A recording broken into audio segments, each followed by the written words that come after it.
We're going to wait a little bit and allow people to log in.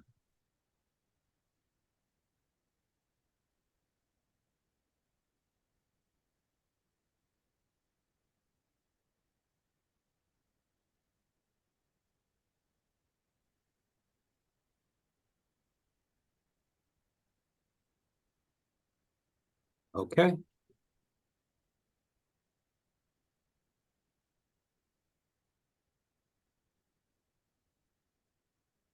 All right, everyone. Thank you for registering to attend this webinar on domestic violence during Domestic Violence Awareness Month.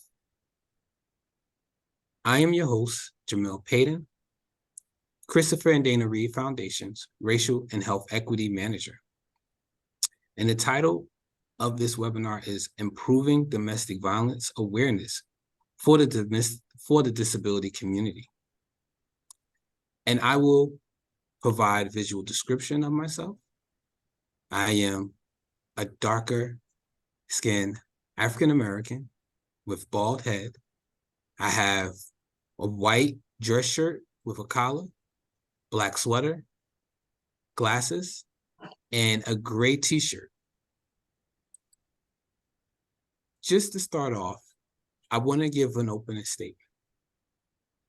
I wanted to open by acknowledging that this is a difficult topic with potential triggering moments. Please take care of yourself during this webinar and step away if you need to. Our goal is to provide resources related to domestic violence, specifically domestic violence related to disability. Please take time to review the resources we will provide, as you never know when they might be helpful.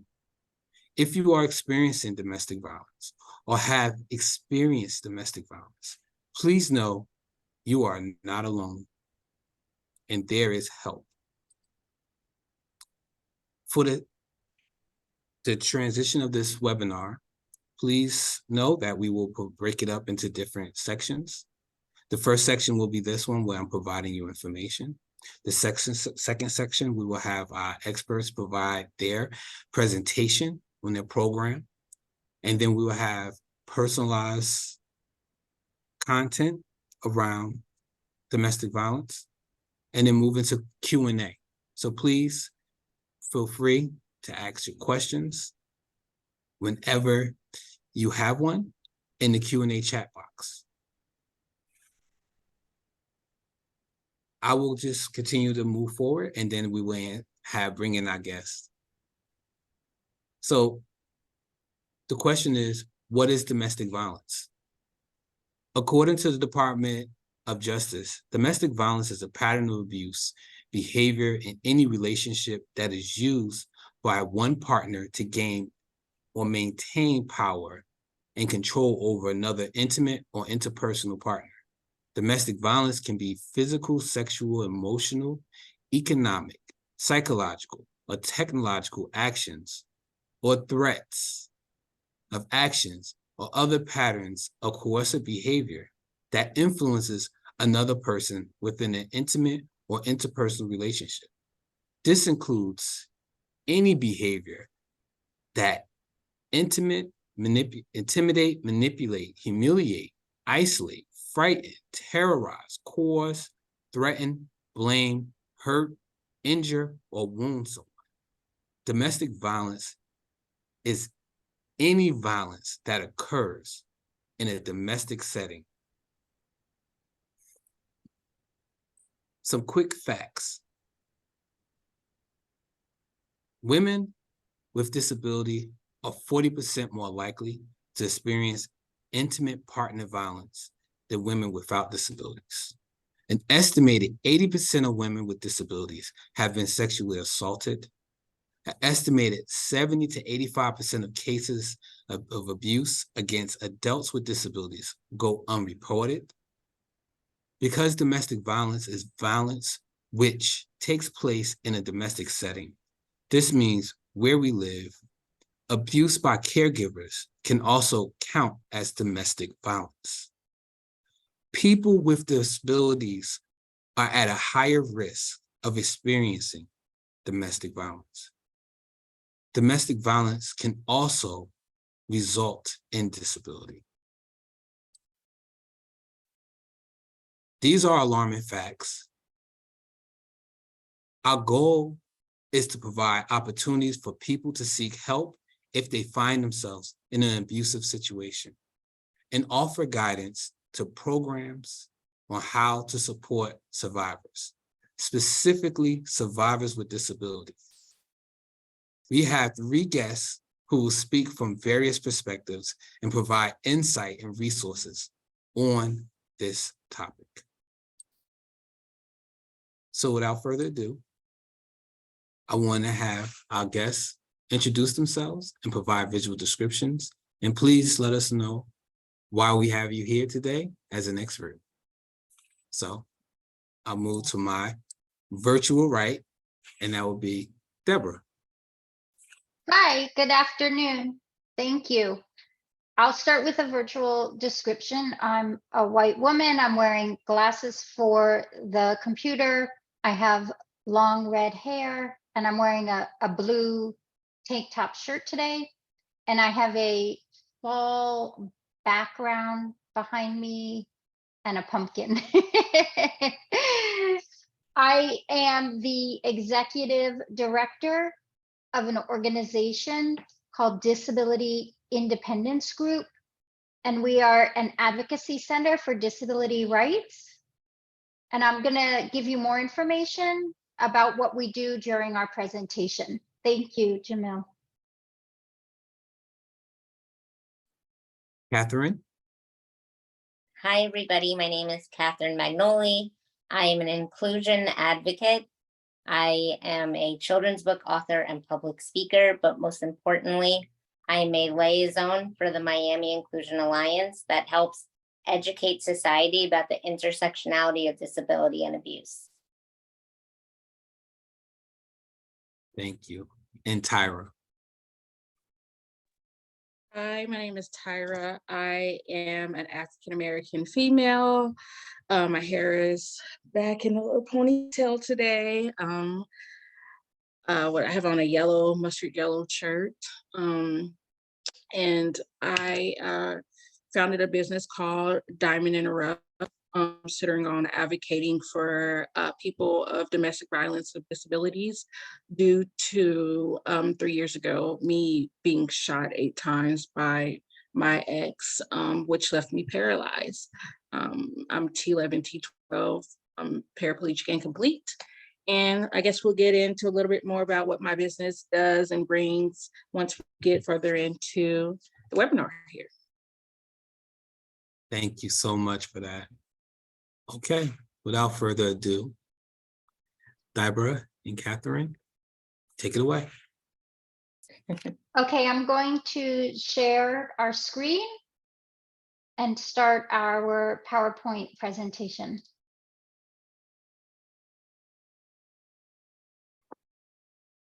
Hi, everybody. My name is Catherine Magnoli, and I forgot to mention what I look like. I have short brown hair with bangs, and I am wearing a lime green dress with strappy spaghetti straps on the top. I would like to welcome you to the Domestic Violence Awareness Month webinar hosted by the Christopher and Dana Reeve Foundation. As I mentioned, I am part of the Miami Inclusion Alliance that helps educate about the intersectionality of disability and abuse. I am also an inclusion advocate. I'm the founder and president of Cat Girl and Friends, Inc. I was Miss Wheelchair Florida 2017, and I'm also the representative for the District 11 of Miami-Dade's CODI board, which stands for Commission on Disability Issues Board. And lastly, I'm a disability etiquette trainer. I've gone to many universities to talk to up and coming physical therapists, occupational therapists, teachers, doctors, and so on, and just educate them about how to treat people that come into their office or classroom. As I told you earlier, my name is Debbie Dietz, and I'm the executive director of an organization called Disability Independence Group. We call it DIG for short. And our mission is to expand opportunities for participation, education, employment, and acceptance of people with disabilities. And we do this through advocacy, litigation, education, and training. And really what that means is we want people with disabilities to live as inclusively as possible within the community, be able to live where they want to live, go to school where they want to go to school, have a job that they want, and be able to go out in the community and have a social life. And that's really what my organization stands for.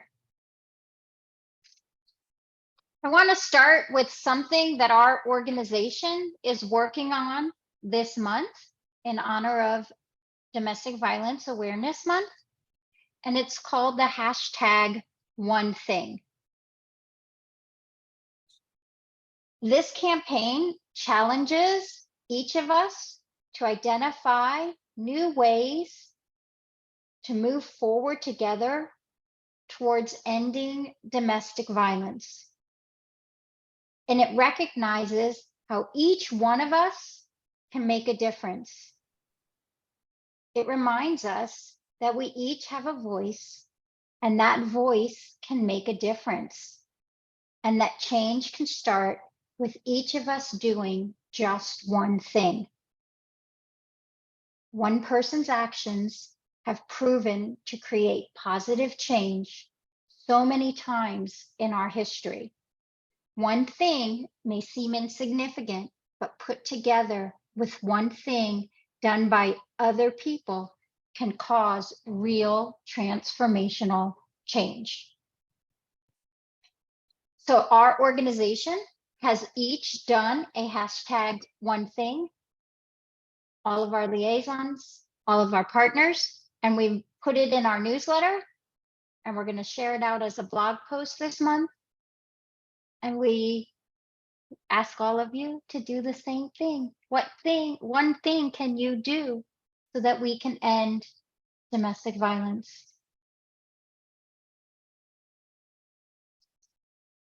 So, Debbie, may I speak about the Liaison Project? Absolutely, Kat. Take it over. Okay, so as I mentioned, I am a liaison of the Miami Inclusion Alliance, and I can't do this work alone. So I just want to tell you a little bit about each of the members. We have Genesis. She is part of Best Buddies, and she's an integral cog in the Miami Inclusion Liaison Project because she really gives a fresh perspective as a person with a disability, as well as myself. And she, is very active in getting the message out. She's always prepared to speak at all the different presentations that we do. We also have Camilo. He works for the Enable Project, which I can't even begin to tell you what they do because they do so much. They help, bring awareness to so many different important issues facing people with disabilities, including domestic violence. So he's really an amazing guy. Then we have Rachel. She works for the Center for Independent Living, and she is also a Miami Inclusion Alliance liaison. And she is, again, a person with a disability, and she's soft-spoken, but when she does speak, she gets the job done, and she spreads her message about domestic violence as well. Then we have Carmen, who also, if I'm not mistaken, works for Best Buddies. And she is our one member, other than Debbie and Sharon, that does not have a disability, but that just means that she has another fresh perspective to bring to the table. Then we have Sharon Langer, who's one of the directors, along with Debbie, of the Miami Inclusion Alliance and Disability Independence Group. So, Thanks, Kat. So now I'm going to tell you a little bit about the project. My organization, DIG, was honored to receive a grant from the Department of Justice. And the purpose of the grant was to look at why all of the fabulous domestic violence and sexual assault programs in Miami, Florida, weren't serving people with disabilities, and look at why there was this gap or missing piece. Because we know when research, as Jamil told you, says that the victimization rates are very high and that people with disabilities are very vulnerable. However, it looked like no one in Miami with a disability was accessing any of these services. So the government gave us money to study the problem. And where was the barriers? Where were the problems in the system? And what we found were that many different things, but one, that people with disabilities didn't know how to ask for help. The organizations didn't know how to serve people with disabilities. So we had to make sure they were accessible, that people could get in the front door, the bathrooms were accessible, that the attitudes changed for people with disabilities, that the staff understood what the life and the daytime life of a person with a disability is. Like, what is the transportation issues? How long does it take to get transportation? Is your parking lot? All of those things that people with disabilities live their everyday life. We needed to explain all that to the staff that worked at these organizations. And then we looked at ways to fix the problems and change those barriers. And one of the ways we found we needed to do that is we needed to bring people with disabilities into the decision-making tables. And that's where Kat and the other liaisons became part of the project. We took Kat and Rachel and Camilo and Genesis and Carmen, and we invited them to the tables where decisions about domestic violence and sexual assault in Miami, Florida got made. And they came to the meetings, they spoke, we did presentations, and it has truly changed how people with disabilities that are victims or survivors get help in our community. So that's what the project's about, and that's sort of why we're here today, to share with you what we've been able to do in our community. did you know that people with disabilities experience more severe victimization, that they experience abuse for a longer duration, and are victims of multiple incidences? They are also, people with disabilities are victims of a larger number of perpetrators. Lastly, they have experienced abuse as a child as well as an adult. And as you had heard Kat talk and you heard Jamil give statistics, the numbers seem huge and overwhelming, but it's really important that we understand the depth of the problem. And in the last few years, you've heard on TV that celebrities start talking about domestic violence. You hear athletes talking about it, but usually you never hear about victims with disabilities. They're still being left out of the conversation, which is why trainings like this are so important. And we just want to make sure that people understand how vulnerable people with disabilities are, that they're scared to get help, that the victimization lasts longer and it's repeated more often, and that we have to make sure that we are listening and available to help people with disabilities that are victims of domestic violence. And we didn't just talk about it, we made solutions and resources. Kat, you want to talk a little bit about our mission and then I'll share the resources? Yes, I would love to. The mission of the Miami Inclusion Alliance is to learn about the intersectionality of disability and domestic violence and/or sexual assault in order to promote a culture of inclusion within and between all collaborating agencies. This collaboration will implement the necessary changes so that persons with disabilities who are affected by domestic violence and/or sexual assault have access to services. And as I said, we didn't just talk about it. We made solutions. So here's a list of our solutions.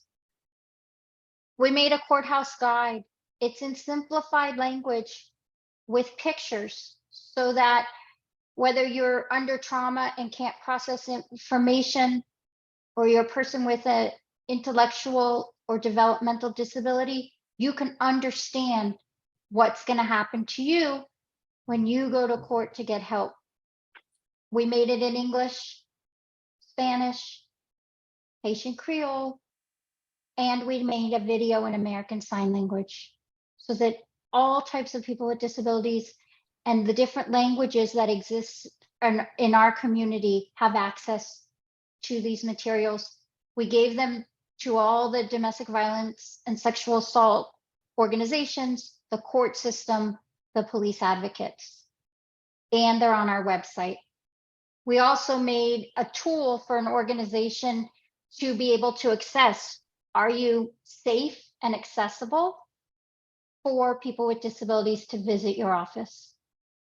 We then made a book that explains all the accessibility features of an iPad and how to use them so that there were tools and ways to get accommodations right at an office immediately for a victim or survivor that came to the office. We have all of the resources on our website and a YouTube library of videos. How to get help. First, we have listed the National Sexual Violence Resource Center. Next on the list is the National Sexual Assault Hotline by RAINN, and you see the number there listed. We also have the Florida Council Against Sexual Violence. Again, we have the helpline listed. Also, there's a fantastic organization in Miami called Mujer, which is also one of the partners of the Miami Inclusion Alliance. Their helpline is listed as well. Lastly, we have the Miami-Dade County Coordinated Victims Assistance Center, also known as CVAC. And you have their phone number there as well. And you can either call or text. We could continue talking for the rest of the hour on the details of what we've done, why it was hard, how we made it work, go through the resources. But we're Jamil, we're respectfully staying within our time frame. But we wanted to give you our information if you wanted to follow up with Kat or myself after today. Both of us are available to answer any questions that you might have. And if there's time at the end, we'll be here to answer questions. So Jamil, thanks, we did it. Thank you so Yes. much, Jamil, for having us. Yes, thank you. Thank you so much for staying within your time frame. That is always a plus. And sharing that relevant information and resources for our community. And we definitely will revisit this when we in our Q&A section. If there's any question, please feel free to place it in our Q&A box or just through our chat messenger. All right, I'm going to transition into Tyra. Please, Tyra, talk to us about your story. Tell our community about your story and let us know about what you're doing now.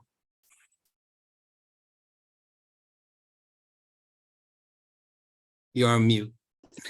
Yeah, I realized I saw a little bit of the phone. I was like, oh, Tyra, you're talking this on mute. Okay. The story of my life. Okay. But yeah, my story is kind of a lifetime story here. I never thought, actually, let's just start off by saying this. I would never thought I'll be sitting in this position talking about being a domestic violence victim, just because I never thought I would ever be in this situation. Like most women would never think that they would be in this situation, or most women have never put themselves in that situation.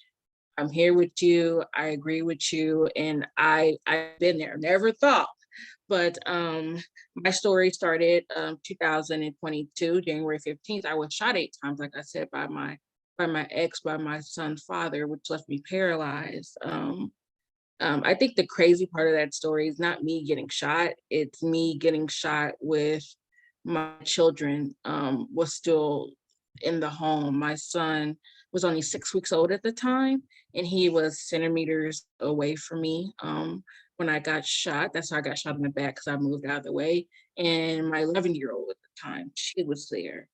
Um, my ex stalked me for a couple of days, tried to run me off the road, blew my phone up, sent videos that I didn't even know he recorded of us being intimate to my mom and my brother. He did everything in his power to try to get me to respond to him and talk to him. And I never did, which led me to getting shot a couple of days later, him popping up at our door. That I always say getting shot was the easy part. And I know that sounds very crazy to a lot of people, but I believe the aftermath, what comes after being shot, is the hardest, the testament of who you really are. I didn't know that I was going to wake up 3 days later paralyzed. I got rushed to the hospital with, I had great care. Like, I couldn't ask for better care at the hospital. And it so happened to be the hospital that I worked at. So it's so crazy. So big shout out to North Kansas City Hospital here in Kansas City area. But yeah, I was on a vent for 3 days. My lungs had collapsed. And I didn't know waking up that I was going to be paralyzed. The first thing that I said when I woke up, I remember this vividly, is, oh my gosh, I need to call into work. Like, I need to call into work. Like, I missed work. I was supposed to go to work, and I'm not knowing that it's been 3 days later. But I think what really got me through that time was my children were there with me the whole entire time, through rehab, through the hospital. My son never left my side.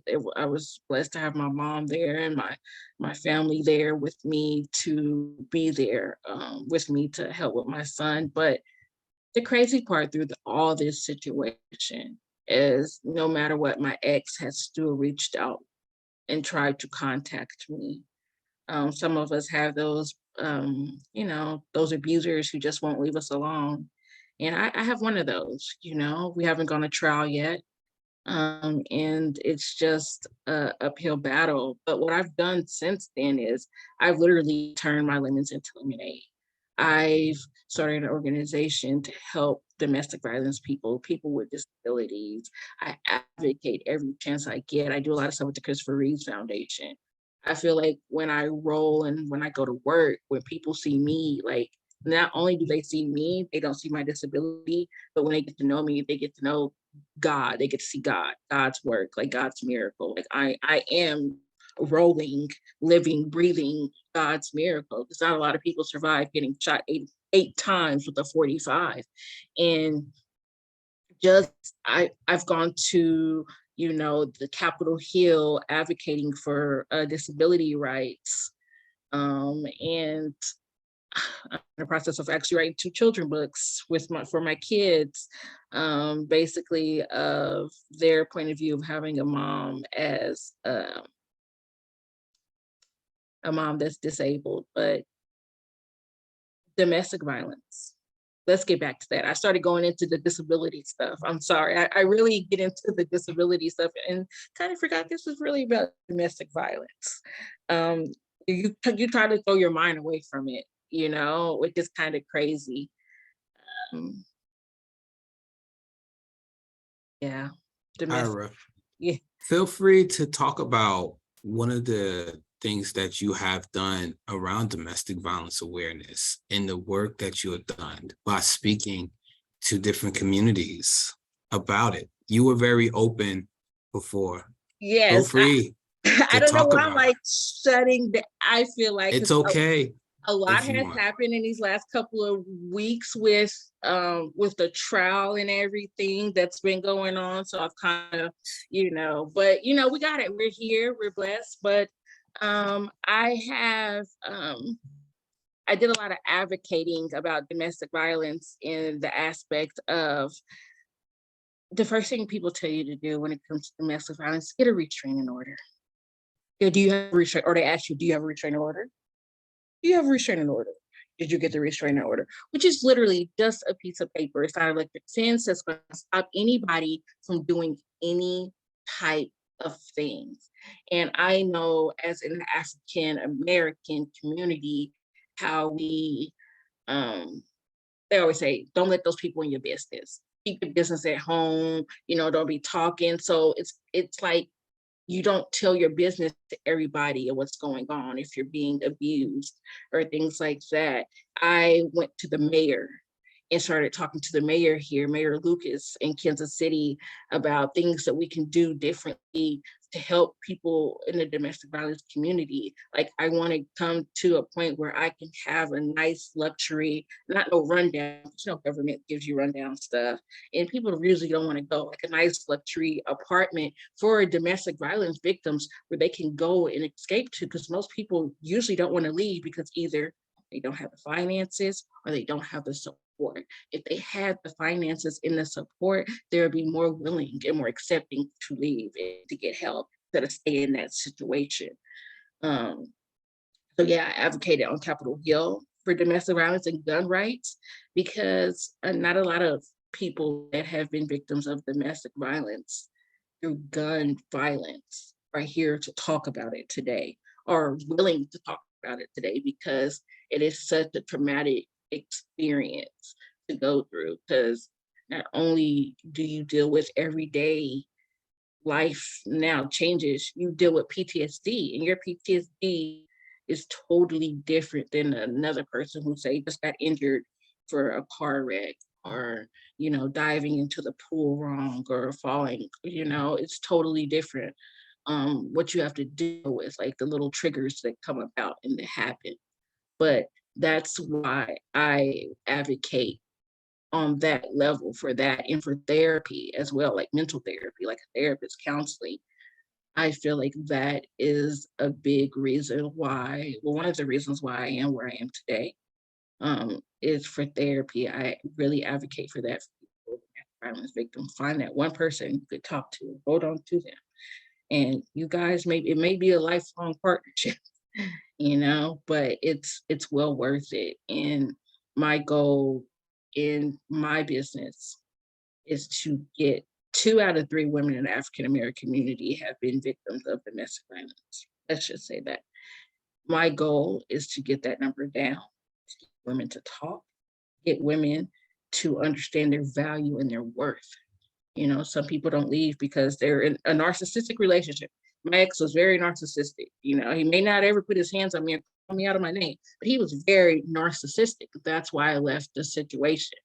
And most women can be in that situation, even though I knew my worth in the situation. I knew he could bring me down. Like, I know who I am, I know, but it still happens to the best of the best. And I feel like if we just, as not even as women, because men can be victims of domestic violence as well, just as a community, stick together and help those, and don't talk down, like, why didn't you leave, or why did you stay, or why, instead of the whys, turning the whys into the hows. How can I help? How can I help you get away? What can I do to give you resources in that aspect? And that's my goal, is to use my voice, because I'm not shy of talking. I've never been shy of talking, or So just doing that, just advocating now that I'm disabled, it's I I've been on the other side. I worked in the healthcare field for over a decade. And just to now be on the other side of things, it's like, whoa, this is what the other really looks like. But I have that voice because I've been on both sides. So I know. And I see the signs, in the hospital when I see if a person has like been a victim. Like it's like a sense that you can tell. And they kind of just really open up and talk to you once you say, hey, this is what I've been through. This is what happened to me, and this is why I'm here. And they see me on the other side, like, man, she's really working. She's really out and about. Like, she's really doing this. Like, I hope that brings hope to other people, just by seeing me out in the real world, doing what I do and living life and providing for my two broke best friends. I like to call them. I think I that's it. want I think you hit on some more stuff. Tell me what I else. was gonna say, I was gonna say that just for full disclosure, Tyra and I had practiced talking about this, Yeah. and she mentioned that, and I actually said, "You sure you want to go through with this?" And she said, "Yes, because my story will help someone else." And so please, if I came across as if I was pushy, I want to make it very clear that that is not what my intention was. I wanted to help her get what she wanted to do, which was we discussed. So Tyra, thank you for those solutions and sort of some of those thoughts. And I want to actually move us to the Q&A section because we do have a couple of questions, and I think they may be of value for the webinar. So I'm going to just read some out. One was from Teresa, and she mentioned, could we have the links for the courthouse guide? What I will do is, Deborah, if you're comfortable with it, can you just give us a little more information about the courthouse guide? When I first heard about this, I was just blown away. So can you tell us a little bit more about this? Absolutely. And I'm putting it in the link as well, the digital copies. What we found is that and Tyra, you're going through it right now. It's very scary to ask for help in the court system. And yet that's step one. You're right. They're going to say, do you have the protection order? What does that even mean? Why do I need it? So we wanted to make a guide to help someone understand why you need to do this, and then how to do it, and what to expect before you walk into that courtroom. So we define the words domestic violence, sexual assault, because in our community, what happens is you have to fill out your story in paper. You don't see a judge, and the judge reads what you write and determines whether you get that magic piece of paper or not. Yeah. And then the most vulnerable time is when that paper is delivered to the person abusing you. So we go through that whole process and what to do in that process and what to expect to try to take some of that fear and scariness away from people. So that's what the courthouse guide is about. And initially it was made for people with developmental or intellectual disabilities. So we broke it down simply, but we realized everybody is involved in trauma and you can't really process. So it helps everybody who's in that crisis moment understand what's going to happen and what this scary legal process is all about. So the question was a follow-up. Is this just in Miami or all across the US? Our guide is specific to the Miami court system, but the general idea and information is pretty universal and consistent. But ours is, this is what happens when you go into the Miami courthouse. But you can use it as an overall guide and then customize it to your local area. Thank you. I think the next one is, what about when it's your caregiver? Solutions to get care. Who do you want to answer it? I'm leaving it open. Whoever wants to answer, you can definitely, please. Kat, if you're talking, you're muted. Sorry, guys. Again, my name is Kat Magnoli. In regards to caregivers, I would suggest reporting it immediately to the agency if that's what you have as like a home health aide. If in fact, and then reporting it to the police as well. But if it's like a family member that is not going through an agency, then again, I would report it to the police, because that's really the only way that you're gonna get started in the process of getting the help that you need. And I think I'm gonna second off of that just for my years of here in the medical field. I feel like if it's a family member and you report it, there's a way that you can go about getting home health so you can get somebody else in there to care for you just because you still need that care. So try and go through your home health agencies, like local churches that will help come in and help in the meantime. I don't know if there's like we have here, it's called a whole person. I don't know if it's like statewide, I mean, not statewide, yeah, United States, all in United States, I don't know. But you can look into organizations too that have people come out and help just so you can get that abuse away. I mean, you're going to need somebody to take care of you. So in the meantime, between time, reach out to those after you report the police. Thank you, Tyra. You're welcome. So the next question is more specific to financial abuse and physical abuse. So this particular person, it wasn't, I guess, very specific about what they wanted from that particular topic, but can any one of you speak to financial abuse or physical abuse when it comes to domestic violence?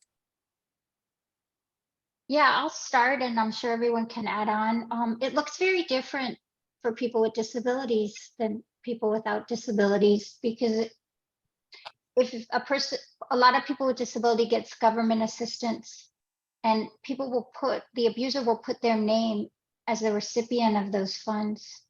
So they're literally controlling their money, their food, and they don't want that person with a disability to leave or get help because that's the money that's supporting the family or that situation. So the financial abuse, because if you don't have money, right, you can't get out of your abusive situation. And if you're a person with an intellectual developmental disability and you're under something called a guardianship or a conservatorship, you can't even ask the court to be in charge of your money. They've taken that power away from you. So it gets very complicated for a person with a disability to get out of that financial, they call it power and control, that power and control is so off because someone's controlling your money and you can't get out. Physical abuse, it could be as simple as moving someone's wheelchair so they can't, right, get out of bed. If you don't have your wheelchair, right, you can't move, or take away move someone's service animal, their cane, right, their crutches, whatever. It could be physical like that. It could be abuse. It could be not giving your medicine on time. So it can look very different if you're a person with a disability and it still be called abuse. It gets very complicated, but yet something very little can change everything for a person with a disability. Even if you're blind and you move the house around, you can't find where you think things are. All examples. Thank you so much for that. We have two more questions. One from, I believe this is Cynthia. Have you been able to work with a local domestic violence shelters to help survivors get into emergency shelters? And I think this is just open-end question. I would say for me and my work, prior to Reeve, when I worked in the community more in a community activism perspective and an advocate. I have worked to try to help families, women, especially women with children, find shelters. That it wasn't easy, but it takes a lot of calling, a lot of physical interaction and intervention to ensure that they have opportunities to move into those shelters that are available. But it takes a lot of work and a lot of calling. So usually my advice have been to reach out to local case managers. Usually they are lifelines also that can help you find resources that are available and ones that are live, because a lot of resources are not alive for a person to utilize them at all times. And that's my part. And now, anyone else? I can honestly say those, because it was like a 4-day period before my ex shot me. In those 4 days, when I made one of my police reports, they asked me, did I want to go to a shelter? And the first thing, I had a newborn baby at that time, 11. The first thing that came to my mind, shelter. Like, a shelter? No, I'm not going to no shelter. No, like in my mind, then shelter just had this like bad light, like, oh, you go in there, they treat people so bad and so it turned me away. Which honestly, I feel like I haven't done any work with any shelters per se. My main focus is to create an environment where the word shelter won't be viewed in a bad light. It saves somebody. A lot of women don't go to shelters as like I said, they don't want to go to a shelter. The word shelter is just, like, what? No. So I haven't done any work per se. So of to create an environment where the word shelter isn't a bad word, as well as create an environment, a safe environment for women to go to. Like the deluxe apartments that I want to try and get off the ground so they can go to, that they know that they can be safe. They have their individual apartments, that they can stay there. There's 24-hour security. There's somebody there, a financial advisor that can help them with their finances, because most of them coming out of situations, probably, like a daycare there, so they can go back and forth to work, so they don't have to worry about their children. Like that's my main focus, is right there, to put my focus and energy into that. Because if it was something more like that, I would have been more accepting to going. At a high level, we were able to get, because of our work that we're doing with the county, the newest shelter that our county built, they made fully accessible, which is huge. Now we got to get the staff to understand that and people to know that. But from a systemic level, we were able to make sure it was built accessible. I want to actually redirect also. Can you touch on the portion of your program where you help first responders and other individuals become more comfortable using language that is accessible and understanding, so that they are more inclusive when helping or delivering care? I'm not on mute, am I? Okay. So one of the things that the Miami Inclusion Alliance does is we have disability etiquette training. We've actually been fortunate to do it for the entire judicial system of the state of Florida. It was a really impactful seminar that we put on, where they had a lot of follow-up questions on how to conduct a situation where a person with a disability comes into their courtroom, and by association, those that are police officers will have the same training as well. And we made our trainings also a 9-part training series that's all online, virtual, that people can, organizations can go in and use, so that as new staff comes in, they can still get access to the materials and the information that we created. But it really is taking the time to talk to people and, you know, be in small groups and really have those conversations that we found really makes the biggest impact.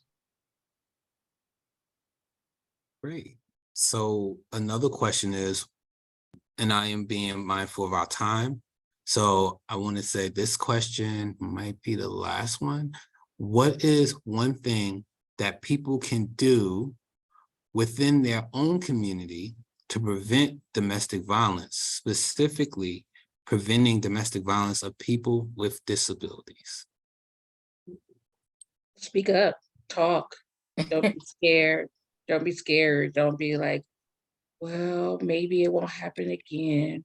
Or maybe that no, the first time it happens, the first even sniff of it you get of it. Speak up, say something. If it's your family member, speak up, say something. Oh, don't be scared. I would also say, if you're in this webinar, you're getting all the knowledge, both from those who are trying to help bring awareness into their community and someone who is an amazing example of a survivor. So use us as resources, talk to us, let us know what you're going through, and we can help direct you in the right direction. But like Tyra said, speak up and don't be shy, and let people know what you learned today, and maybe you could help your neighbor or your sister or your brother or whoever might be going through something.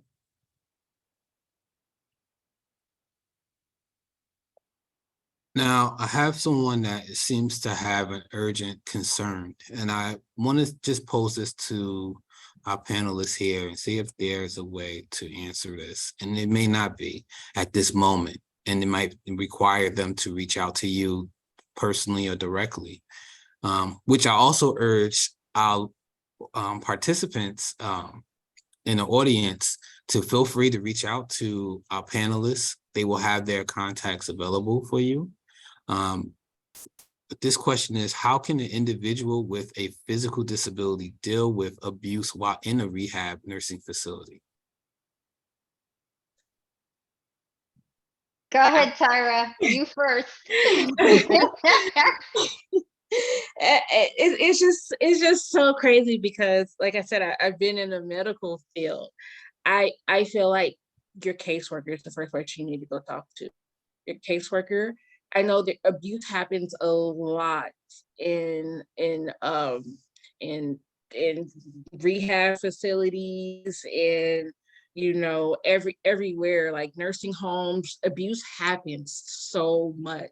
I have physically seen someone rather go out for a smoke break than take care of their patient. And that made me so mad. I'm not a smoker. So, I mean, I'm not even saying made me mad. It pissed me off because every person's life, I think, is valuable. Go to your caseworker, document every single time something has happened. Write it down. Keep it in your journal. Document every single time. So if you go to court, ask, well, when did this happen? What did it happen? You have proof. You have every single thing written down that has happened. If you have to write it in very distinct details, do that. But say something to your caseworker.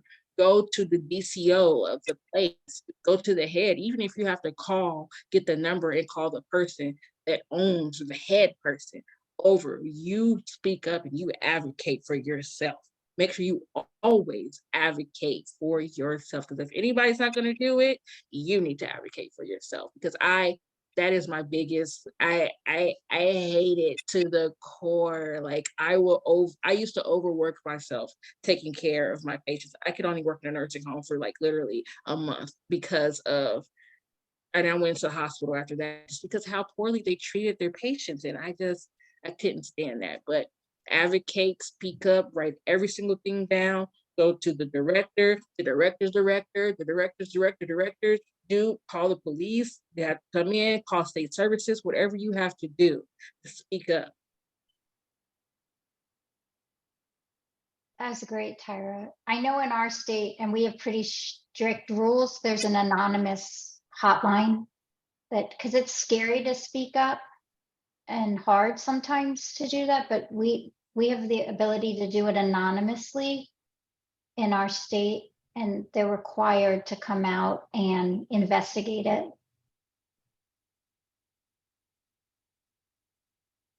I'm looking at the time. So what I will say is this. We have tons of resources that will be available. When we send out the follow-up so you can review this video once it's live on YouTube, you can review some of the resources. We will have some of those resources available also. Another thing to keep in mind is that Christopher and Dana Reed Foundation offers material, pamphlets, and also blogs on domestic violence awareness and different programs that are available nationally. So please take advantage of that resource that's available online. And I'm gonna just move forward and just say, please provide us with your last words for this webinar. And I will start with Tyra, since I just saw you wave. Yeah, because something else just popped up into my head. I'm so sorry about the abuse in the nursing home. Try and get to a hospital. Fake whatever you have to do to get to the hospital. Hospitals, they're supposed to document your wounds, everything when you first come in there. And they're going to ask you, do you feel safe going back home? And you tell them to go. And then once you get into the hospital and they do all of that, then the state comes in and then it starts everything else. So get to a hospital if you're in a facility. Once you get to that hospital, things should work out better and they probably won't send you home. They'll send you somewhere else. So that's just from working in a hospital and having patients coming from nursing homes. So that's what my thing. But I guess I can wrap my part up. I have a website called Diamond in the Rough KC. If you guys want to reach out or ask any questions or just, just talk and vent. Like, I'm always good at listening ear. Just because I know how it is to be a disabled person. I know how it is to be a disabled person from a domestic violence situation. And I see people that are disabled in domestic violence situations by working in a hospital. So, like I said, Diamond in the Rough KC, that's my website. And I hope you guys, if you're in a situation, I hope you guys can make it out. And if you have make it out, every day is a struggle and keep on fighting. Thank you. Deborah? I would say it takes victims sometimes 7 or 8 times to leave before they finally leave. So don't be discouraged and keep being strong and getting that strength and look for the resources you need to get help. But don't give up. There's resources for you and people that will help you. And finally, Catherine. Hi, everybody. So my final words would be to just stay strong and, reach out to whoever you feel you can trust the most and tell them what's going on, or reach out to any of the resources that we have provided for you today. I'm also someone that is a safe person for you to talk to. So please email me at Kat, that's KAT Magnoli, MAGNOLI @gmail.com, or you can reach me through my website, catgirlandfriends.com. Thank you so much, everyone, for participating in this truly important conversation around domestic violence awareness and how it relates to our disability community. The one thing I will say before we exit is that please be mindful if you are in a domestic violence situation overall, that using a computer can be tracked. So please make sure that if you need help, use the phone. It's a lot easier if you're able to, just to ensure that you have that opportunity. All right. Thank you, everyone. Thank you. Bye.